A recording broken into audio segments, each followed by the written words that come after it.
When you do the sort of thing that I do, you oftentimes feel like the piano man in that one song. I don't remember what it's called, but it's like 9 o'clock on a Saturday and the regular crowd, they come in and there's an old man sitting next to the piano man and he's like totally stooping his gin and tonic. I don't remember the name of the song, but there's a piano man. Now you're thinking, what the hell is the relevance of old songs that nobody remembers the name to that have piano men in them have to do with anything that you do? And to answer that question, I must first welcome you to Daily Dose of Reddit as your host, Zach, and today's subreddit is, and here's your answer, r/Tom PettyRevenge. And you're thinking, wait a second, Zach, Tom Petty didn't make that one song about the guy with the piano. And you're right, no he didn't, that was Billy Joel, but they're around the same age, so I figured I can get away with it, and I did. Booyah! Time to sing you a song, I'm your Reddit man. And it's called Ruining a Wedding Reception for Fun and Profit. When I was 13, so 8 years ago, my dad remarried after divorcing my mom 4 years before. Before the divorce, his fiancée had been his mistress. Whoa. My mom is completely better off without him, and ignoring the fact that I wouldn't exist, I don't think she should have married him in the first place. Even if I think my parents weren't a good match, that's no excuse to cheat on your wife. This woman was freaking vile in all sorts of ways. She constantly belittled me, made fun of the fact that I needed to take pills for my mental illness despite being a freaking pharmacist? I don't get it either, and was generally awful to me and my siblings. But she was a decade younger than my dad and reasonably hot, so he didn't give a crap how she treated us. The one time he actually listened to us about her is when they were thinking of having a baby, and my brother said he'd ask our mom to sue for full custody if they did. So anyway, they got married. I was a bridesmaid, cause that bimbo had no real friends. The other two bridesmaids were her sister and my sister. My brother was the best man, cause she didn't like my dad's best friend. He and my dad still don't talk to this day, even though the guy was like an uncle to me as a little kid. It was a wedding, everything went normally. But at the beginning of the reception, before the first dance, we were taking pictures in front of a chocolate fountain, looking like the happy family we never were and would never be. I'm on the autism spectrum and have a problem maintaining eye contact. This extends to looking at a camera. So when we had to retake a photo because I wasn't looking, she leans down and whispers something in my ear. I'm not going to repeat it, but it involved the R word. I don't like saying it. Anyway, I kinda snapped and decided she was going to pay for this. No one noticed, or at least no one called me out,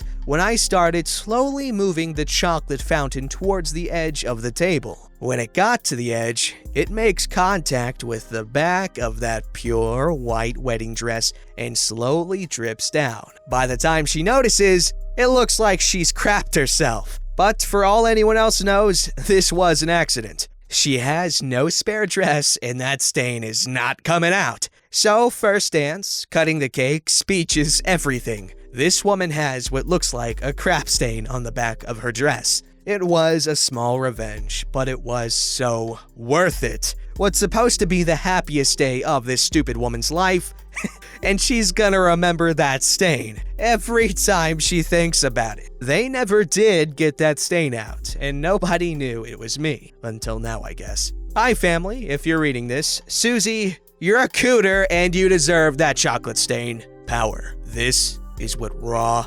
unfiltered, unbridled power looks like. A dookie-looking chocolate stain on the back of a horrible woman's dress. Wedding dress, that is. Badassery personified. This story's called Sniffin' Things. Years ago, when I got married, my dad gave me my grandmother's wedding ring to give to my wife. At the reception, the ladies were admiring my wife's ring when my aunt, who's known to be a Class C, my dad's sister, saw my wife's wedding ring and became visibly upset. She grabbed her things quietly and left the reception. Of course, we all noticed. When I asked my dad about it later on, he told me the following story. Your aunt was a spoiled brat. She treated my parents horribly. She ostracized herself from the family because she wanted nothing to do with us. She felt that my parents owed her everything and anything that people could give to her in regards to money and support. My parents were great people. Her problem was that years ago, my mother refused to buy her a new car, even though my sister could afford it. My parents offered to buy her a used refurbished car, but my sister's argument was that there's nothing like the real thing. There was a big family argument where she cursed them out, and she abandoned the family for around 10 years. Years later, as my mother started to become ill, my sister wouldn't visit her once. Towards the end, where we knew she had little chance of living or going on, my sister suddenly showed up. One night, while going to the bathroom, I heard a noise in my mom's bedroom, and there was my sister trying on my mom's rings. One of them was my mom's wedding band that she had always wanted. When I asked my mom later about it, she said that my sister had always wanted that ring, but my mother didn't want her to have it because she knew that deep down, she was still a spoiled, nasty person, and she felt that a ring that was given to her out of love should go to someone else out of love, and the only person she could think of was a grandson. She wanted that ring to go to her grandson's new wife when he got married down the road. My dad then proceeded to tell me that he borrowed the wedding ring and took it to a jeweler friend of his. They were buddies since high school, and he asked his friend if he could make an exact duplicate of that ring, but with cubic zirconia and fake stones that go with it. When my mother passed away, my dad went to her room and exchanged the ring for the real one. He said, I knew the bimbo would come sniffing. Sure enough, the same day that my grandmother died, my aunt made some excuse to come over to her house, saying that she left something there. My dad swung by later when he looked in the jewelry box. The ring was missing. Fine. On the day of the wedding, after my aunt saw my wife's new ring as she was walking back to her table, my dad whispered to her, Hope you enjoyed your fake ring. There's nothing like the real thing, huh? Oh, that's a good story. They snuck the revenge in. I didn't expect that. That's a cute story. And, you should really make sure your wife wears that, verbs that ring with honor, because that's an amazing story. This story's called, A Company Gave Out 10,000 Flyers That Had My Phone Number on Them. This happened quite a long time ago when I had my first office job. I did fairly well and after a while was promoted and got my own room. With it came my own phone line. The day after it was installed, I arrived at work to find the message light blinking. I checked and the mailbox was full with 20 messages. Odd, I thought. There must be some mistake. There sure was. Messages after message from people wanting to book a chalet. While I was still checking the messages, calls started coming in. Hello? Yes, I want to book a chalet. Do you have one available for this weekend? You have the wrong phone number. But this is XXX, right? No, this is an office in town. Customer pauses again. But the number is XXX. Yes, that is my number, but this is an office. We don't have anything to do with chalets. But I want to book a chalet. We don't do chalets. You have the wrong number. But your number is XXXXXXX, right? Yes, it's my number, but this is an office, not XXX. We don't do chalets. So the conversations went, and the moment I hung up, another call came in, and another. I had the phone off the hook all day. The next day, I decided to put the phone back. It rang immediately. Hello? Yeah, hello. I want to book a chalet. You have the wrong number. Is this XXXXXXX? Yes, that is my number, but this is not XXX. But the flyer has this number. XXXXXX. Flyer? What flyer? This flyer for a special offer on all chalets between these dates. So I ended the call and looked for the main line of XXX Company. I called them and told them I couldn't do any work because of all the calls that were coming in, because they printed my number on their flyers. So, you printed my number on your flyers? My phone is ringing non-stop. I can't get any work done. That is not possible. Do you have a flyer or the artwork? Yes, I'll just have a look and... Yes? Is that my number on your flyer?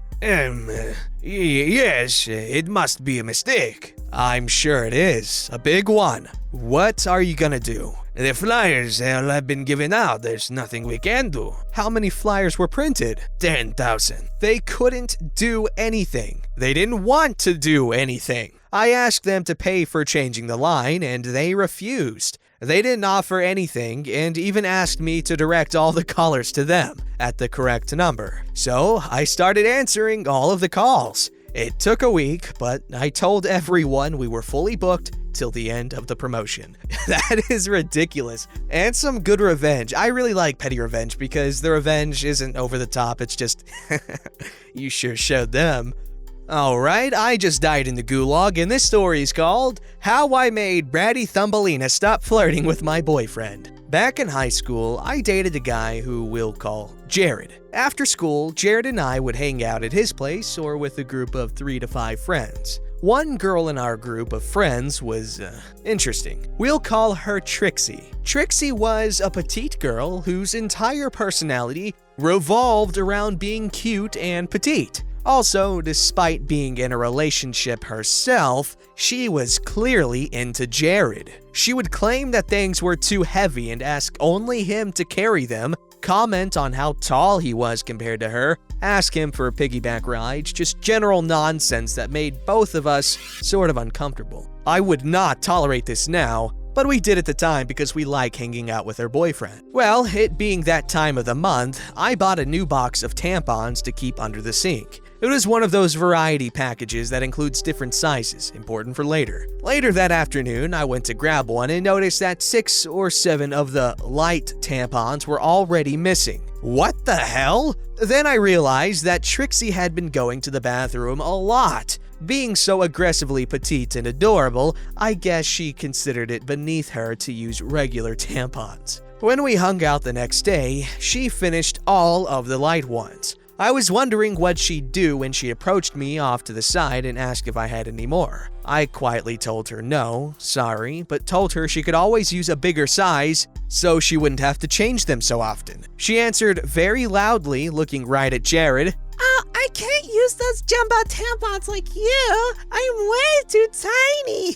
What the hell? I guess she thought it would sound sexy or something. So what did I do? I hid the entire box of tampons in his room and replaced it with a box of diaper-thick maxi pads that I only wear to bed. The next time she went to the bathroom, she was in there a long time, probably searching for the tampons I'd moved. When she finally came out wearing one of the diaper-sized pads, she crinkled like a newspaper wherever she walked. Jared, knowing full well, asked the room at large, "What's that sound?" She left shortly afterward. She also cold-shouldered me from then on, which was just an added bonus as far as I was concerned. As a cherry on top of the cake, I heard through the grapevine that she's gained at least 50 pounds since high school. Bet you don't ask other people's boyfriends for piggyback rides anymore, huh, Trixie? Edit 1 for clarification. This was at Jared's house. Edit 2, this is amazing. I've officially united 4,000 people over Dracula's teabags. Ah, wow, that is some good revenge. She, I guess, couldn't take a dose of her own medicine. That is, a daily dose of Reddit. I don't know how that worked, but it did. It did. Don't say it didn't. Please don't. My pride.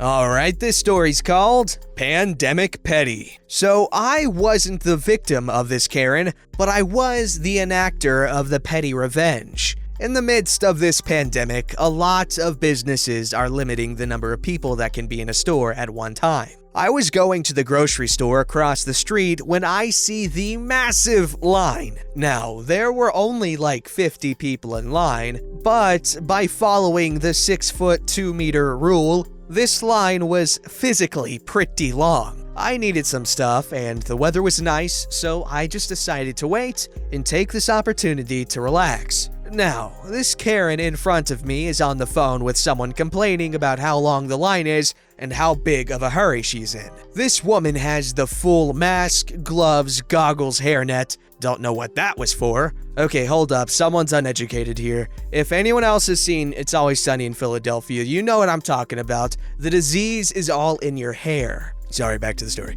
And a custom shirt that says, "Stop! Stay at least 6 feet away from me!" in that voice. Anytime someone passing along the sidewalk came close, she'd dodge them to stay away. About 10 minutes pass and now there's only 30 people in line in front of us when this woman, early to mid-20s, who is 4 places ahead of Karen, sneezes into her sleeve. Now, I want to take this opportunity to say that sneezing is not a symptom of COVID-19 and not indicative of one's status. It's April and springtime, and someone who has suffered my whole life with allergies, I can tell the difference between an "I'm sick" sneeze and a "Pollen tickled my nose."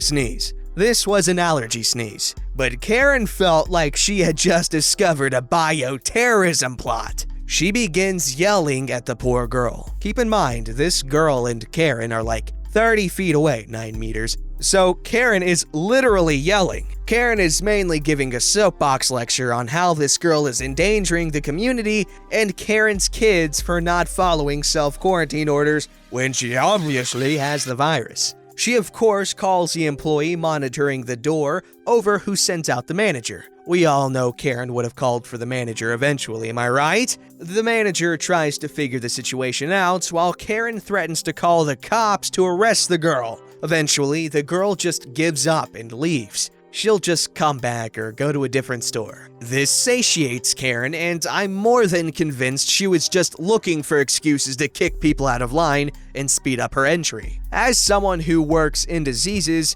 I have seen how flat out stupid people have been in regards to this disease, and that Karen's actions of nearly starting a panic just shouldn't go unpunished. The temperature was 88 degrees Fahrenheit, or 32 degrees Celsius-ish, which isn't really hot, but since it was the first hot day to break past 65 degrees, I could tell it definitely felt warmer. People were definitely sweating, and considering how long people were waiting outside in the sun, people were getting a good dosage of heat. I waited until Karen was the next person in the store when I noticed she was definitely fanning herself. Right before the door clerk said it was okay, I asked her, "Ma'am, are you feeling okay? You look a little warm, kinda feverish." She snapped back, "I'm fine. It's the sun. Mind your business." The door guard caught on to what I was hinting at and agreed. "Miss, we'll have to take your temperature." And he radioed the monitors. The store has a thermal gun to check the temperature of anyone suspicious.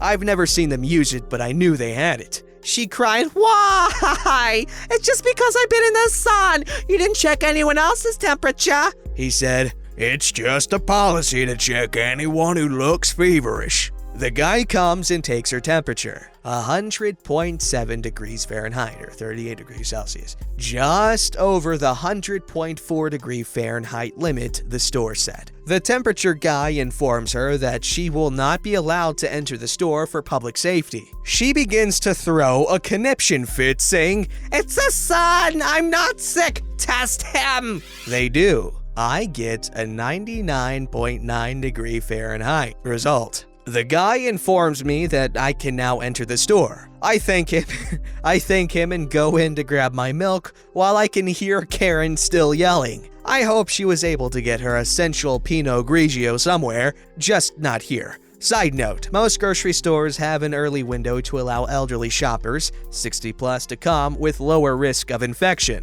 Almost suggested that if she wanted to avoid contamination, she should do that. She was no older than 45, but I knew that would piss her off. That's the kind of thinking we need in our ranks. You have joined my anti-Karen task force. Oh, wait, no, that was when I was with Voicey. Oh no, who am I? Don't forget to like, subscribe, and hit that bell to never miss an episode.